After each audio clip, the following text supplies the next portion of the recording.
नमस्कार मु बसंत आपण मानक पई नेकी आसीची आज सकाळर केतटी गुरुत्वपूर्ण खबर सेतिपई वीडियो को शेष पर्यंत देखिबा को मोर अनुरोध। चलंतु आज सकाळर खबर उपरे नजर पकाइबा। प्रथम खबर सुभद्रा योजना पई परिवर्तन हैला बैंक समय। बैंक कर्तृपक्ष बड़ निष्पत्ति नैछंती। सुभद्रा योजना पई आवेदनर शेष तारीख 2025 मार्च 7 तारीख रहिछि बोली उपमुख्यमंत्री प्रभाती परिडा कहिसंती। हेले वर्तमान सुधा अनेक महिला माननकु सुभद्रा टंका मिली नाही। एथि पई बैंक आगरे भीड़ लागि रहुछि। ए नै वर्तमान बैंक समय बदलिछि। सुभद्रा पाई 10टा परिवर्ते 8:30 बैंक खोलिछि। केवाईसी अपडेट पाई बैंक रे प्रबल भीड़ लागि रहिछि। एही भीड़ को दृष्टि रे रखी बैंक कर्तृपक्ष ए निष्पत्ति नैछंती बोली खबर मिलिछि। परवर्ती खबर चलित वर्ष रेकर्ड भांगिबो शीत। ए कथा आमे कहूनाहु बरम ए नै आकलन करिछि भारतीय पाणीपाग विभाग। वर्तमान देशर अनेक स्थान रे तापमात्रा 15 डिग्री रु कम रहुथिबा बेले केतेक स्थान रे बरफ मध्य पडिलाणी। तेबे नवेम्बर मास शेष हेबाकू जाउथिबा बेले डिसेम्बर मास सबुठारु ठंडा मास हेबो बोली प्रमाणित हेबाकू जाउछि। सारा देश रे भीषण ठंडा हेबो बोली पाणीपाग विज्ञान केंद्र पक्षरु सूचना दिया जायछि। परवर्ती खबर बात्या दानार क्षयक्षति आकलन करिबा पई ओडिशा गस्तरे आसीथिबा अंतः मंत्रालय केंद्रीय टीम गतकाली अपराह्न मुख्यमंत्री मोहन चरण माझी को भेटी आलोचना करिसंती। केंद्र स्वराष्ट्र मंत्रालय जुग्म सचिव पी.के. रायଙ୍କ नेतृत्व रे एक 7 जणिया टीम 24 तारीख रे आसी सबुठु अधिक क्षतिग्रस्त भद्रक, केन्द्रापड़ा और बालेश्वर जिला गस्त करी क्षयक्षति आकलन करिसंती। मुख्यमंत्री श्री मोहन चरण माझी क्षयक्षतिर भरणा पाई सहायता सहित विपर्यय मुकाबिला पाई स्थायी भित्तिभूमिर विकास उपरे गुरुत्वारोप करथिले बोली खबर मिलिछि। परवर्ती खबर आरटीई अधिनियम अधीन रे अण अनुदान प्राप्त विद्यालय मानक पक्षरे शिशु पिछा खर्च भरणा पाई 30 कोटी टंका व्ययबराद करा जायछि। समग्र शिक्षा पाई राज्य सहायता बाबदकु 502 कोटी टंका व्यवस्था करा जायछि। ओडिशा आदर्श विद्यालय पाई 100 कोटी टंका एवं पीएम श्री पाई 123 कोटी टंका व्यवस्था करा जायछि। शिक्षा, क्रीड़ा और दक्षता विकास क्षेत्र रे गोदावरी मिश्र आदर्श प्राथमिक विद्यालय पाई 50 कोटी टंका व्यवस्था करा जायछि बोली खबर मिलिछि। परवर्ती खबर ओडिया युवकक पाई खुशी खबर। ओडिशा कर्मचारी चयन आयोग ओएसएससी एही सुजोग नै आसीछि। ए नै ओएसएससी एक विज्ञप्ति प्रकाश करिछि। एही नियुक्ति माध्यम रे ओएसएससी रे ग्रुप सी मृत्तिका संरक्षण संप्रसारण कर्मचारी पदवी पूरण हेबो। ए नै ऑनलाइन माध्यम रे आवेदन करिबाकू पड़िबो। एही नियुक्ति माध्यम रे उभय पुरुष और महिला आवेदन करि पारिबे। ए नै 324 टी पदवी पूरण हेबो। +2 पास करिथिबा प्रार्थी मध्ये सुजोग नै पारिबे। योग्य और आग्रही प्रार्थी माने ओएसएससी रे ऑफिशियल वेबसाइट को जाई आवेदन करि पारिबे। 27 नवेम्बर 2024 ऑनलाइन आवेदन आरंभ होइथिबा बेले ऑनलाइन आवेदनर शेष तारीख 26 डिसेम्बर 2024 बोली जणा पड़िछि। परवर्ती खबर राशन कार्ड को नै राज्य सरकारक बड़ घोषणा। बाद पड़िले अयोग्य हिताधिकारी। समस्त अयोग्य हिताधिकारी जेउ माने राशन पाउथिले सेमानक राशन कार्ड काटिले राज्य सरकार। अयोग्य हिताधिकारी राशन कार्ड कटा जाइथिबा विधानसभा रे सूचना दैछंती राज्य सरकार। राशन कार्ड रु बाद पड़िले 1,77,000 हिताधिकारी। यह सहित योग्य आवेदनकारी को नूतन राशन कार्ड यथाशीघ्र जोगाई दिया जिवो बोली मंत्री कहिथिबार जणा पड़िछि। परवर्ती खबर दिनकु दिन सोशल मीडिया रो व्यवहार बढ़िबारे लागिथिबा बेले विभिन्न प्लेटफॉर्म रे अनेक अश्लील कंटेंट शेयर करा जाउथिबार देखिबाकू मिलिछि। एही अश्लील कंटेंट रो प्रभाव आम समाज उपरे पड़िबा सह एहा अनेक विवाद को जन्म देउछि। तेबे खूब शीघ्र सोशल मीडिया रो अश्लील कंटेंट हटिबाकू जाउछि। एणिकी फेसबुक, इंस्टाग्राम, व्हाट्सएप, यूट्यूब परी विभिन्न सोशल मीडिया प्लेटफॉर्म रे आउ अश्लील कंटेंट चलिबो नाही। केंद्र सूचना और प्रसारण मंत्री अश्विनी वैष्णव सूचना दैछंती। सोशल मीडिया रे शेयर हेउथिबा अश्लील कंटेंट उपरे कार्यानुष्ठान ग्रहण करिबा पई प्रस्तुति चालिछि। एही नियम खूब शीघ्र लागू हेबो बोली मंत्री कहिथिबार खबर मिलिछि। परवर्ती खबर बंगोपसागर रे डराइलाणी आउ एक बात्या। गभीर अवपात रे परिणत होउथिबा लघुचाप बात्या रे परिणत हेबा नै सूचना दैछि भारतीय पाणीपाग विभाग। बंगोपसागर रे दाना बांधुछि बात्या पेंगाल। तेबे एहार प्रभाव ओडिसा रे मध्य पड़िबो। गुरुवार ठारु राज्य रे कोहला पाग रहिबो। 28 तारीख रे केन्द्रापड़ा, जगतसिंहपुर, पुरी, गजपति, गंजाम रे हालुका वर्षा हेबो। सेहीपरि नवेम्बर 29 रे बालेश्वर, भद्रक, केन्द्रापड़ा, जगतसिंहपुर, गंजाम और गजपति रे हालुका वर्षा हेबो। 30 और उपकूल ओडिशा समेत दक्षिण ओडिशा रे हालुका वर्षा संभावना रहिछि। एनै आकलन करिछि आंचलिक पाणीपाग विभाग बोली जणा पड़िछि। परवर्ती खबर चलित वर्षर आरंभ रे 22 जनवरी रे राम मंदिरर गर्भगृह रे रामलालांक मूर्तिर प्राण प्रतिष्ठा करा जायतिला। किंतु श्री राम मंदिर प्राण प्रतिष्ठार वार्षिकी बा दिवस 22 जनवरी रे पालन करा जिवो नाही। कारण श्री राम मंदिर प्राण प्रतिष्ठा वार्षिकी बा दिवस तिथि अनुसार पालन हेबो। तेणु श्री राम मंदिर प्राण प्रतिष्ठार वार्षिकी बा दिवस 11 जनवरी रे पालन हेबो बोली खबर मिलिछि। परवर्ती खबर एणिकी अग्निशम विभाग रे शामिल हेबे महिला। पुरुषंक भଳି निया लिभा कार्य रे शामिल हेबे महिला। गछ चढ़ीबा पाखरु बड़ बड़ बिल्डिंग चढ़ी निया लिभाइबा सह विभिन्न विपर्यय को करिवे सामना। अग्नियोद्धा नियुक्ति समारोह रे एने घोषणा करिसंती मुख्यमंत्री मोहन चरण माझी। सेपटे एही प्रस्ताव को मध्य उपमुख्यमंत्री प्रभाती परिडा स्वीकृति प्रदान ପ୍ରଦାନ କରିଛନ୍ତି ବୋଲି ଖବର ମିଳିଛି। ପରବର୍ତ୍ତୀ ଖବର ବିଦ୍ୟୁତ ତାର ସଂସ୍ପର୍ଶରେ ଆସି ହାତୀ ବାରହା ଏବଂ ଅନ୍ୟାନ୍ୟ ଜୀବଜନ୍ତୁ ମୃତ୍ୟୁ ଲଗାତାର ବଢିଥିବା ବେଳେ ଗତକାଲି ଗୃହରେ ଏହାକୁ ନେଇ ବର୍ଷିଛନ୍ତି ଉପମୁଖ୍ୟମନ୍ତ୍ରୀ ତଥା ଶକ୍ତି ମନ୍ତ୍ରୀ କେଭି ସିଂହଦେଓ। ଶୀତକାଳୀନ ଅଧିବେଶନର ଦ୍ୱିତୀୟ ଦିନରେ ବିଦ୍ୟୁତ ତାର ଲାଗି ବାରହା ଓ ହାତୀ ମୃତ୍ୟୁକୁ ବରଦାସ୍ତ କରାଯିବନି ବୋଲି କହି ଚେତାବନୀ ଦେଇଛନ୍ତି ଉପମୁଖ୍ୟମନ୍ତ୍ରୀ। ଜଙ୍ଗଲୀ ପଶୁଙ୍କୁ ମାରିବାକୁ କରେଣ୍ଟ ବ୍ୟବହାର କରୁଥିଲେ ଅଭିଯୁକ୍ତଙ୍କ ଘରୁ ବିଦ୍ୟୁତ ସଂଯୋଗ କାଟି ଦିଆଯିବ, ଏନେଇ ଚେତାବନୀ ଦେଇଛନ୍ତି ଉପମୁଖ୍ୟମନ୍ତ୍ରୀ ବୋଲି ଖବର ମିଳିଛି। ପରବର୍ତ୍ତୀ ଖବର ଓଡ଼ିଶା ଆସୁଛନ୍ତି ପ୍ରଧାନମନ୍ତ୍ରୀ ନରେନ୍ଦ୍ର ମୋଦି, ରାଜ୍ୟ କାର୍ଯ୍ୟାଳୟରେ କରିବେ ରାତ୍ରି ଭୋଜନ। ଓଡ଼ିଶା ଆସୁଛନ୍ତି ପ୍ରଧାନମନ୍ତ୍ରୀ ନରେନ୍ଦ୍ର ମୋଦି। ଆସନ୍ତା 29 ତାରିଖରେ ସେ ଭୁବନେଶ୍ୱର ଆସିବେ। ଭୁବନେଶ୍ୱର ବିମାନ ବନ୍ଦରରେ ପ୍ରଧାନମନ୍ତ୍ରୀଙ୍କୁ ଦିଆଯିବ ସ୍ୱାଗତ ସମ୍ବର୍ଦ୍ଧନା। ତେବେ ଭୁବନେଶ୍ୱର କାର୍ଯ୍ୟାଳୟରେ କରିବେ ରାତ୍ରି ଭୋଜନ। ତେବେ ଏହି ଅବସରରେ ମୋଦିକୁ ମନପସନ୍ଦିଆ ଓଡ଼ିଆ ଖାଦ୍ୟ ଦେବାକୁ ଚିନ୍ତା କରିଛି ବିଜେପି।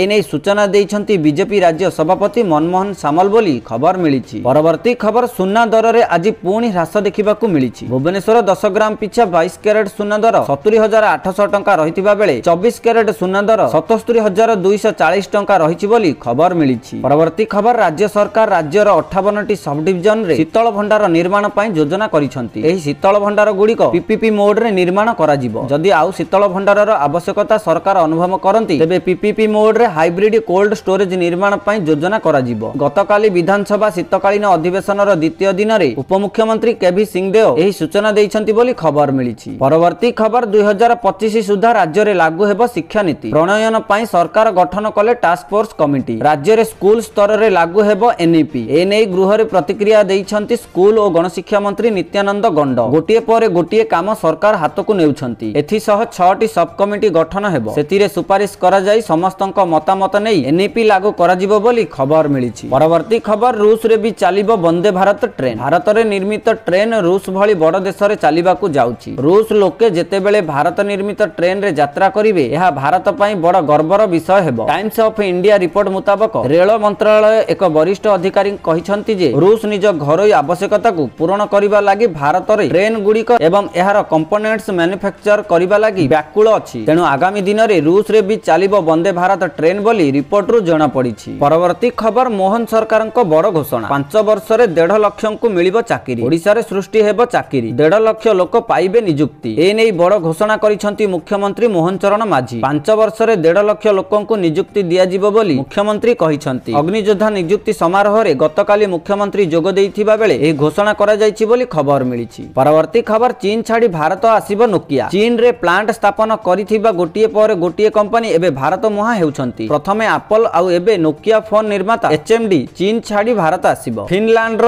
ଏହି ଇଲେକ୍ଟ୍ରୋନିକ କମ୍ପାନୀ ଏବେ ଚୀନ ବଦଳରେ ଭାରତରେ ବଡ଼ ଧରଣର ଉତ୍ପାଦନ ଆରମ୍ଭ କରିବ। କମ୍ପାନୀ ଭାରତକୁ ତାର ବୈଷୟିକ ହବ୍ କରିବାକୁ ଯାଉଛି ବୋଲି ଖବର ମିଳିଛି। ପରବର୍ତ୍ତୀ ଖବର କାର୍ଯ୍ୟରେ ଯୋଗ ଦେଇଛନ୍ତି ବିଜେଡିର ଅଘୋଷିତ ସର୍ବେସର୍ବା ଭିକେ ପାଣ୍ଡିଆନଙ୍କ ପତ୍ନୀ ଆଇଏସ୍ ସୁଜାତା କାର୍ତ୍ତିକେୟନ। 6 ମାସ ଛୁଟିରୁ ଫେରିବା ପରେ ଗତକାଲି ସେ କାର୍ଯ୍ୟରେ ଯୋଗ ଦେଇଛନ୍ତି। କାଲି ସୁଜାତାଙ୍କ ସାନି ଛୁଟି ଆବେଦନ ଆଗ୍ରହ କରିଥିଲେ ସରକାର। ଆଉ 6 ମାସ ଛୁଟିରେ ରହିବାକୁ ଆବେଦନ କରିଥିଲେ ସୁଜାତା। ସୁଜାତାଙ୍କ ଆବେଦନ ଆଗ୍ରହ ସହ ଯୋଗ ଦେବାକୁ ପରାମର୍ଶ ଦିଆଯାଇଥିଲା। ନିର୍ବାଚନ କମିଶନଙ୍କ ନିର୍ଦ୍ଦେଶରେ ସୁଜାତାଙ୍କୁ ମିଶନ ଶକ୍ତି ସଚିବ ପଦରୁ ହଟାଇ ଅର୍ଥ ବିଭାଗର ସ୍ୱତନ୍ତ୍ର ସଚିବ ଭାବେ ବଦଳି କରାଯାଇଥିଲା। ସେ ଏହି ନୂତନ ପଦବୀରେ ଯୋଗ ଦେଇଛନ୍ତି ବୋଲି ଖବର ମିଳିଛି। ପରବର୍ତ୍ତୀ ଖବର ଧାନ ସଂଗ୍ରହ ପ୍ରକ୍ରିୟା ଆରମ୍ଭ ହୋଇଥିବା ବେଳେ ଅବ୍ୟବସ୍ଥା ରୋକିବା ପାଇଁ ଅନେକ ପ୍ରକାର ପଦକ୍ଷେପ ନେଉଛନ୍ତି ସରକାର। ବର୍ତ୍ତମାନ ଧାନ ମଣ୍ଡି ପାଇଁ ଟୋଲ ଫ୍ରି ନମ୍ବର ଜାରି କରାଯାଇଛି। 1967 ରହିଛି ଟୋଲ ଫ୍ରି ନମ୍ବର। ଧାନ ମଣ୍ଡିରେ ଅବ୍ୟବସ୍ଥା ରୋକିବା ପାଇଁ 24 ଘଣ୍ଟିଆ କଣ୍ଟ୍ରୋଲ ରୁମ୍ କରାଯାଇଛି। କଣ୍ଟ୍ରୋଲ ରୁମ୍ର ଉଦ୍ଘାଟନ କରିଛନ୍ତି ଖାଦ୍ୟ ଯୋଗାଣ ମନ୍ତ୍ରୀ କୃଷ୍ଣଚନ୍ଦ୍ର ପାତ୍ର ବୋଲି ଖବର ମିଳିଛି। ପରବର୍ତ୍ତୀ ଖବର 10,000 ପଦବୀ ଶୀଘ୍ର ପୂରା କରିବା ପାଇଁ ସରକାର ପଦକ୍ଷେପ ନେଇଛନ୍ତି। ଭୁବନେଶ୍ୱରରେ ଆୟୋଜିତ ଏକ ନିଯୁକ୍ତି ସମାରୋହରେ ମୁଖ୍ୟମନ୍ତ୍ରୀ ମୋହନ ଚରଣ ମାଝୀ ବୁଧବାର ସନ୍ଧ୍ୟାରେ ଏହା କହିଛନ୍ତି। ସ୍ଥାନୀୟ ଓଡ଼ିଶା କୃଷି ଏବଂ ବୈଷୟିକ ବିଶ୍ୱବିଦ୍ୟାଳୟର କୃଷି ଶିକ୍ଷା ସଦନରେ ଆୟୋଜିତ ସମାରୋହରେ ରାଜ୍ୟ ସରକାର ଗତକାଲି 941 ଜଣଙ୍କୁ ଅଗ୍ନିଯୋଦ୍ଧାଙ୍କୁ ନିଯୁକ୍ତି ଦେଇଛନ୍ତି ବୋଲି ଖବର ମିଳିଛି। ପରବର୍ତ୍ତୀ ଖବର ପ୍ରଧାନମନ୍ତ୍ରୀ ଏବଂ ଗୃହମନ୍ତ୍ରୀଙ୍କ ଭୁବନେଶ୍ୱର ଗସ୍ତ ପାଇଁ କଟକଣା ଜାରି ହୋଇଛି। ପ୍ରଧାନମନ୍ତ୍ରୀଙ୍କ କାର୍ଯ୍ୟକ୍ରମ ଥିବା ସ୍ଥାନ ନୋ ଫ୍ଲାଇଂ ଜୋନ୍ ଘୋଷଣା ହୋଇଛି। କୌଣସି ଡ୍ରୋନ୍ କାର୍ଯ୍ୟକ୍ରମ ସମୟରେ ଉଡ଼ି ପାରିବ ନାହିଁ। ସେପଟେ ପ୍ରଧାନମନ୍ତ୍ରୀଙ୍କ 3 ଦିନିଆ ଓଡ଼ିଶା ଗସ୍ତ ନେଇ ବିଜେପି କାର୍ଯ୍ୟାଳୟରେ ପୂର୍ବ ପ୍ରସ୍ତୁତି ସମୀକ୍ଷା କରିଛନ୍ତି ମୁଖ୍ୟମନ୍ତ୍ରୀ ମୋହନ ଚରଣ ମାଝୀ। ବିଜେପି କାର୍ଯ୍ୟାଳୟରେ ମୁଖ୍ୟମନ୍ତ୍ରୀ ଆଇନ ମନ୍ତ୍ରୀ ପଞ୍ଚାୟତିରାଜ ମନ୍ତ୍ରୀ ରାଜ୍ୟ ସଭାପତିଙ୍କ ସହ କାର୍ଯ୍ୟାଳୟ ବୁଲି ସମୀକ୍ଷା କରିଛନ୍ତି ବୋଲି ଖବର ମିଳିଛି। ପରବର୍ତ୍ତୀ ଖବର ଶ୍ରୀକ୍ଷେତ୍ର ପୁରୀରେ ବିରାଟ ଆୟୋଜନ। ଆସନ୍ତା ଡିସେମ୍ବର 4ରେ ନୌସେନା ଦିବସ ପାଇଁ ଏହି ପ୍ରସ୍ତୁତି ଆରମ୍ଭ ହୋଇଛି। ଆସିବେ 3 ସେନାର ସର୍ବୋଚ୍ଚ କମାଣ୍ଡର ରାଷ୍ଟ୍ରପତି। ପୁରୀ ସମୁଦ୍ରରେ ପରାକ୍ରମ ଦେଖାଇବା ଭାରତୀୟ ନୌସେନା। 3 ସେନା ମୁଖ୍ୟ ମହାମହିମ ରାଷ୍ଟ୍ରପତିଙ୍କ ଆଗରେ ଏହି ଅପରେସନାଲ ଡେମୋ ଦେଖାଇବ ନୌସେନା। ନୌସେନା दिवस को नहीं ब्लू फ्लैग बीच रे करा जायछि स्वतंत्र व्यवस्था 24 टी युद्ध जहाज और 40 टी एयरक्राफ्ट देखाइबे वीरत्वर पराक्रम प्रस्तुत हेउछि नाभल कंट्रोल रूम और 2 टी एयर ट्रैफिक कंट्रोल रूम 8 टी पेट्रोलिंग बोट रहिछि राष्ट्रपति बसिबा पई स्वतंत्र आयोजन करा जायछि राष्ट्रपति सह अनेक अतिथि रहिथिबारु सेठारे स्वतंत्र मंच करा जाय रेड कार्पेट पका जायथिबार खबर मिलिछि। तो दर्शक बंधु एथिला आज सकाळर केतोटी गुरुत्वपूर्ण खबर जदि वीडियोटी भल लागिछि लाइक करिबा सहित हम चैनल को सब्सक्राइब करंतु वीडियोटी संपूर्ण देखिथिबारु आपण माननकु बहुत बहुत धन्यवाद।